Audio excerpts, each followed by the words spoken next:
Fala galera, Gabriel aqui de novo, tudo bem com vocês? Um bom dia, uma boa tarde, uma boa noite. Bom, vamos voltar com isso aqui. E aí, conseguiram achar algum resultado disso? Conseguiram ver basicamente o que esse cara está fazendo? Né? Eu sei que assim, não se assuste se for difícil, eu entendo que esse raciocínio é algo que se obtém, é um desafio que eu passei para vocês, tá bom? Mas de toda forma a gente vai ver junto aqui, vamos entender junto o que sai de um código desse, o que quer dizer cada coisa dessa, beleza? Então vamos lá.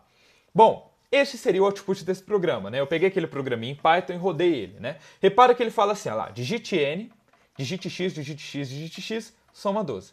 Por que ele falou 3 vezes para digitar x? E por que ele falou uma vez só para digitar n? Bom, a resposta está aqui atrás. Ó, vamos entender o que está acontecendo nesse bloco de código, tá? Vamos olhar aqui no Portugal, que eu acho que é mais destrinchado, né? Mais passo a passo, tá? Então a primeira coisa, ele vai ler o conteúdo de n, tá? Então, vamos supor que n vai aparecer ali, digite n, né? Eu vou colocar, por exemplo, n é 3. Tá, beleza, então ele guardou.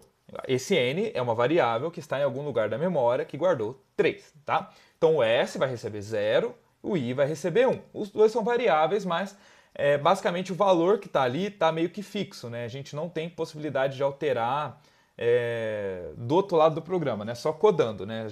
Ali no código a gente consegue alterar, tá? Mas enfim, então ele sempre vai ser 0, sempre vai ser 1. Não sempre vai ser 1 porque ele vai receber ali embaixo e o s... nessa etapa do código fica assim, mas eles são variáveis porque, ó, ali quando entra ali no enquanto, né, o s vai estar sempre recebendo ele mesmo, mas o x, que é o número que a gente vai digitar depois. E o i sempre vai estar recebendo ele mesmo e mais 1, né, que sempre vai incrementar o seu valor. Então vamos lá, por isso que eles são variáveis, tá? Eles aqui nesse momento estão recebendo isso e eles vão ser utilizados para receber os números que a gente for digitando, tá?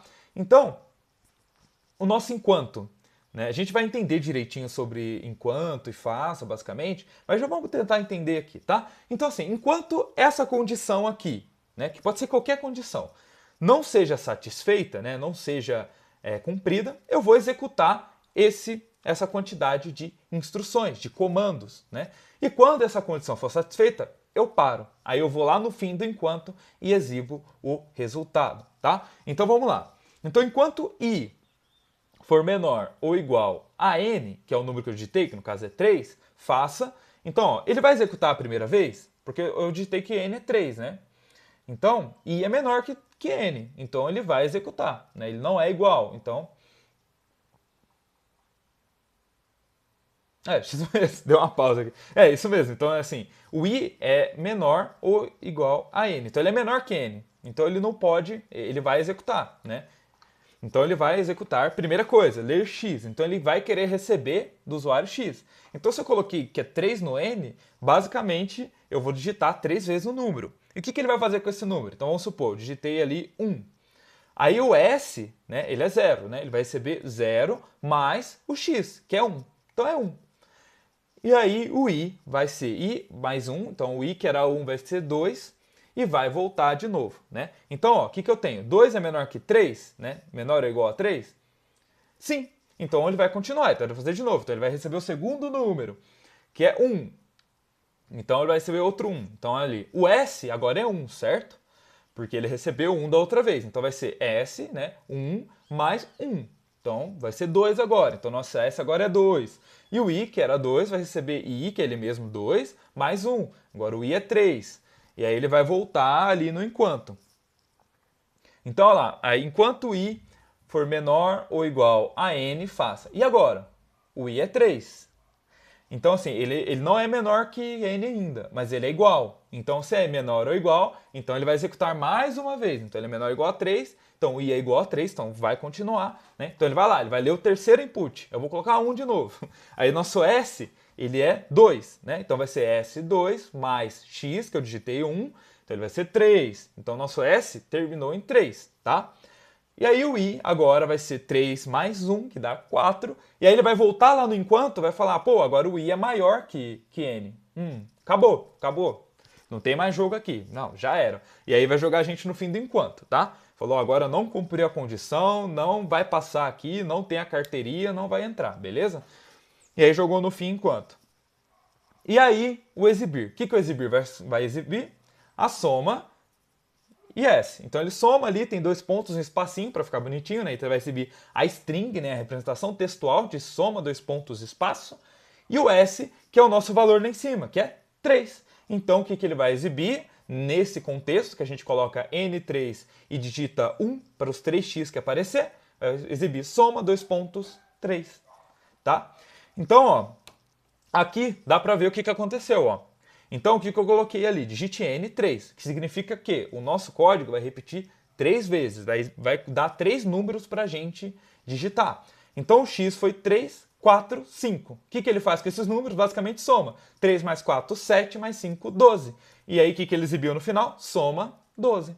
Então, tudo que esse código está fazendo é pegar o número de dígitos que você quer digitar, de números que você quer somar, e vai somar todos eles. E ele vai falar assim, quantos números você quer? 10. Aí ele vai aparecer, digite x 10 vezes para você digitar esses 10 números e no fim ele vai te devolver a soma de todos os números, tá?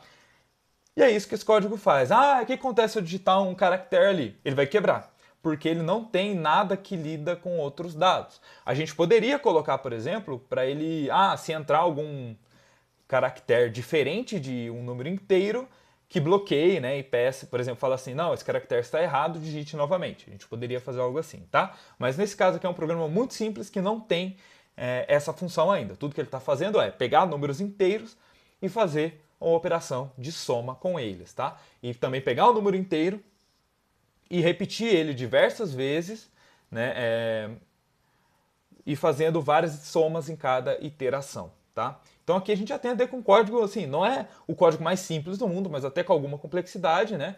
Mas ainda assim simples, né? Que faz que é funcional, né? Funciona como uma calculadora, tá fazendo uma operação pra gente ali de quantos números a gente quiser, tá? Quando eu aprendi essas coisas em Python, eu parei de usar calculadora e fiquei fazendo essas coisas, só porque pelo tanto que era legal, assim. Não sei vocês. Eu acho divertido, assim, você digitar os números, assim, todos no terminal, assim, e ter o resultado. E aí o que eu precisava. Inclusive, assim, pra uma galera que tá ainda estudando aí, terminando o ensino médio, a galera que está na faculdade, fazendo cálculo, por exemplo, é até legal você já criar um programa que calcule isso para você só dá o input lá, ele já dá o output para você. Se é que não exista, mas a parte de criar, falar eu que fiz, é legal pra caramba, tá? Mas beleza. Deu para entender mais ou menos aqui? Eu sei que agora é um pouco mais denso, um pouco mais difícil, mas eu peço que tenham paciência e também se não entendeu muito bem, paciência, a gente vai chegar lá, a gente vai falar ainda de cada etapa disso daqui, beleza? Então vamos lá. A gente viu aqui bastante coisa, né? Operador, a gente viu ali mais e menos, a gente viu esse enquanto faça, a gente viu esse ler, a gente viu essa atribuição, né? Ou igual aqui no Python, né? A gente viu o C, então, né? Numa aula passada, né? Então a gente já viu alguns operadores e estruturas, né? Agora vamos ver direitinho o que são esses operadores, tá? Bom, meu carinha aqui está muito embaixo por um tempo, vou voltar aqui para cima, beleza.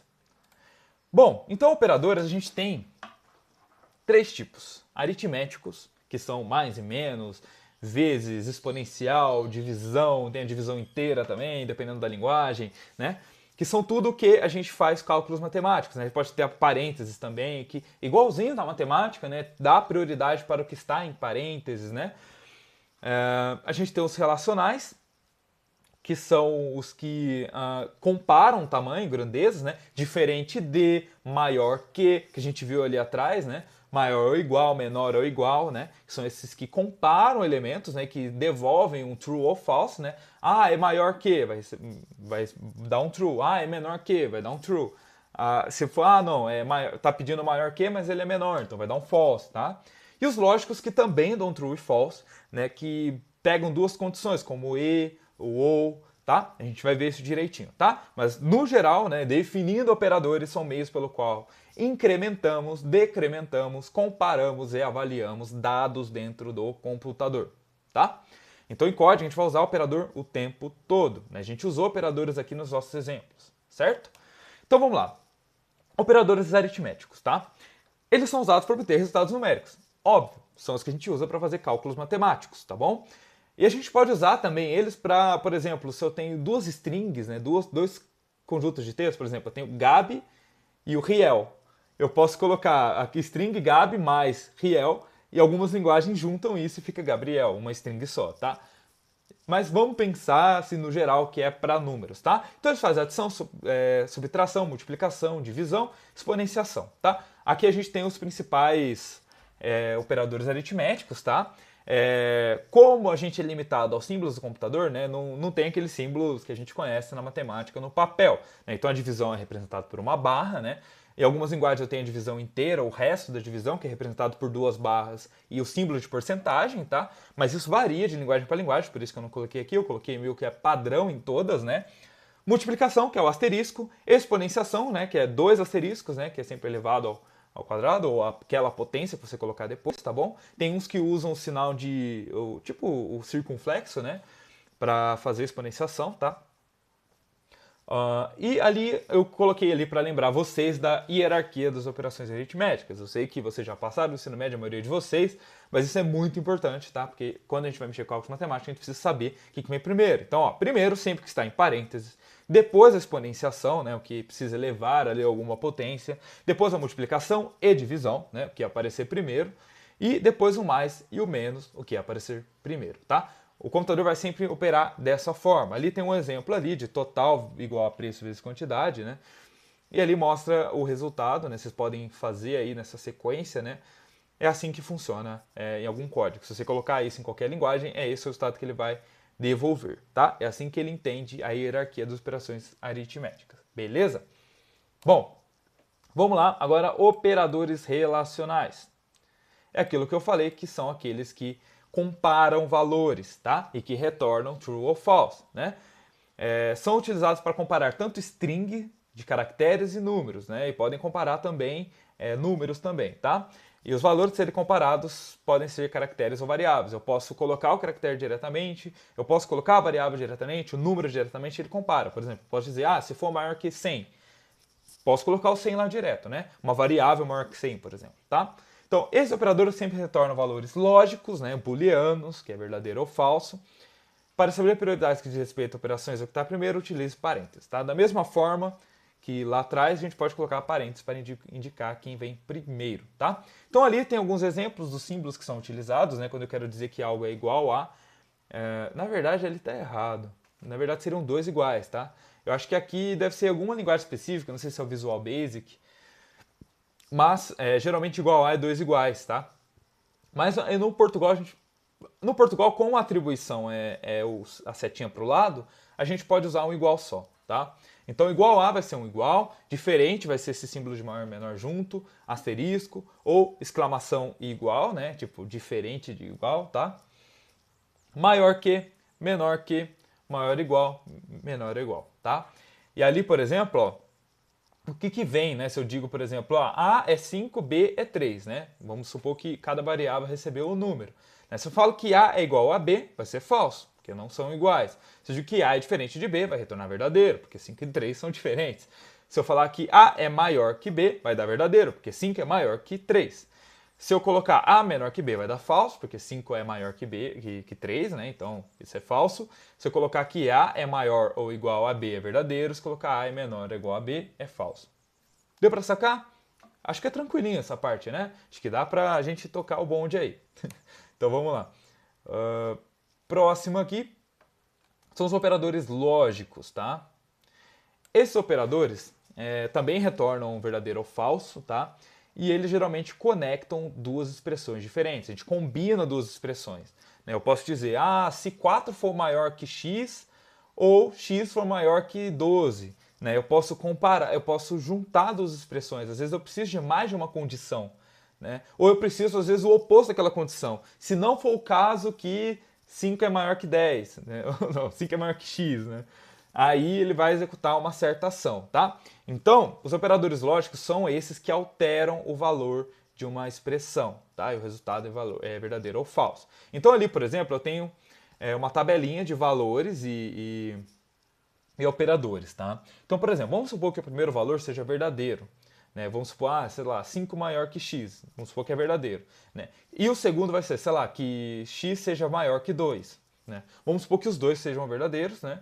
E aí eu tenho o operador AND ali, que é E, né? Então o resultado final vai ser verdadeiro, né? O E só é verdade se ambos são verdade, né? Repara isso, que os 4 ali que estão com E, né? AND ali, só um é verdadeiro, que é o primeiro, que os dois são verdadeiros, né? Então o E, ele não tem tolerância, ele é aquele cara sem paciência, cara, é o sem tempo, irmão. Ele só aceita se ambos são verdade, tá bom? O ou já é mais liberal aí. O ou é o cara mais de boa, tal, ali, né? Ele vai aceitar se pelo menos um for verdadeiro. Repara ali que, ó, quando eu tenho os dois verdadeiros, ele é verdade. Quando eu tenho um verdadeiro e um falso, ele é verdade. Quando eu tenho um falso e um verdadeiro, ele é verdade. Só quando eu tenho os dois falsos que ele é falso, tá? O ou, então, é mais liberal aí, é mais tranquilo, ele aceita mais condições. É como se eu chegar, por exemplo, ó, me veja numa sorveteria, né? Eu quero 2 bolas de sorvete. Podem ser de chocolate ou morango. Eu falo. Se ele me trazer 2 chocolate, tá certo. Se ele me trazer uma chocolate e uma morango, tá certo. Se ele me trazer 2 de morango, tá certo, né? Só se ele me trazer, sei lá, 2 de Tutti Frutti lá, Ice Blue, 2 de uva, aí que vai estar errado, né? Então, desde que tenha o que eu falei, qualquer um desses elementos, ele está valendo, tá? Eu sei que a gente tende a usar no nosso dia a dia, né, uma espécie de ou exclusivo que a gente fala, que é ou isso ou aquilo. Papum, é quase o sem ideia ali, sem tempo irmão do E. Então, mas o ou na programação, o ou na lógica, é o ou inclusivo, é o ou de boa, que topa tudo, tá? Desde que tenha uma das duas condições, beleza? Pensa sempre esse exemplo aí do sorvete de 2 bolas. Eu vou lá comprar um sorvete de 2 bolas, eu peço, eu quero ou de chocolate, ou de chocolate, ou de chocolate, ou de morango. Ele pode me trazer tanto os dois juntos, ele pode trazer chocolate embaixo, morango em cima, morango embaixo, chocolate em cima, 2 de chocolate ou 2 de morango e vai estar tudo certo. Porque eu falei ou chocolate ou morango, beleza? Geralmente quando a gente quer fazer o ou exclusivo, que é o que a gente usa assim na linguagem, geralmente, né, na nossa fala corriqueira, geralmente é um or x na frente, né? Or x, de exclusive, né, de exclusivo, né, que requer só um ou outro, tá? Mas geralmente não se tem uso disso, tá? Geralmente vai usar o ou assim, que aceita, que é true, né, que é verdade, em toda condição que pelo menos um dos seus elementos seja verdade, tá? E aí temos o operador not, né, que é o não, que apenas vai inverter o sinal do valor que lhe é correspondente. Então, se o valor for true, ele vai sair falso, se o valor for falso, ele vai sair true. Beleza? Tranquilão? Acho que aqui é bem tranquilo, né? Dá para entender. Copia essa tabelinha, tá? É bem importante. A gente chama ela de tabela de verdade, tá? Que são uma tabela que verifica ali os valores de expressões na lógica, né? E ela vai ser muito útil, assim. Ter isso na cabeça, ter isso bem incorporado, assim, gravar isso na alma, no coração, é bem importante para a gente programar, tá? A gente usa isso o tempo todo. Beleza? Bom, então acho que é isso que eu queria falar para hoje. E a gente continua então na próxima aula para não ficar muito longa aqui. Então, grande abraço.